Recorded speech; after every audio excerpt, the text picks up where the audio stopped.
आज्ञा नमस्कार।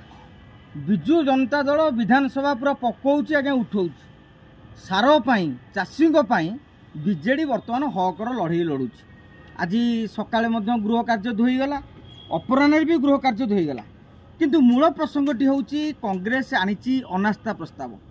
आपण जानिथिबे पाखापाखि 17 वर्ष पर 2008 मसीह गोटे अनास्था आसाला। 17 वर्ष पर पुणी विधानसभा गोटे अनास्था प्रस्ताव आसी।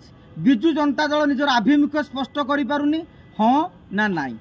तेणु ना थिबो बाउंस ना बाजिबो आज्ञा बइसी। अनास्था आसिले तो आमे कुआडे जीवु न जीवु लोके पचारिबे। एवं गृह रे गोटे परंपरा रहिछि, जदि हट्टगोल हेबो अनास्था आसी परिबो नाही।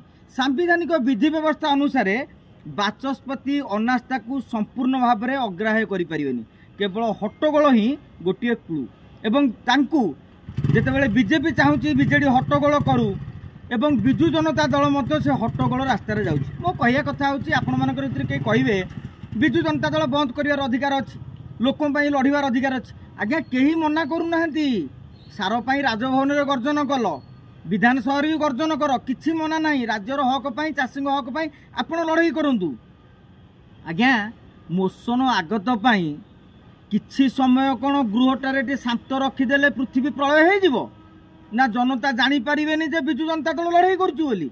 बरं आपण जदि बारंबार हट्टगोल करी ए अनास्था मोशन अटकेया पई निज आडू उद्यम करिवे, लोके जानिबे एबे भी विजु जनता दल बीजेपी पाखे बंधा पड़नी। तो आज्ञा ए प्रश्न भी उठिबो।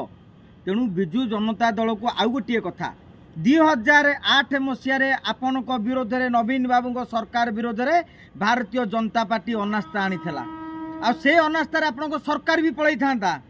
सोनिया गांधी परामर्श रे तत्कालीन कांग्रेस चुप रहिला, अनास्था आलोचना हैला नहीं। अर्थात सेते बेले मुख्य विरोधी दल कांग्रेस नीरव रही सरकार को मचेया पाई। आज सरकार को काठगड़ारे केमिति न जीवे सेथिपाई विजु जनता दल उद्यम करूनी। तो यार जवाब राज्यवासी देवे। आमे किए, आपण किए, ट्रोल माने किए। रहुଛି आज्ञा नमस्कार।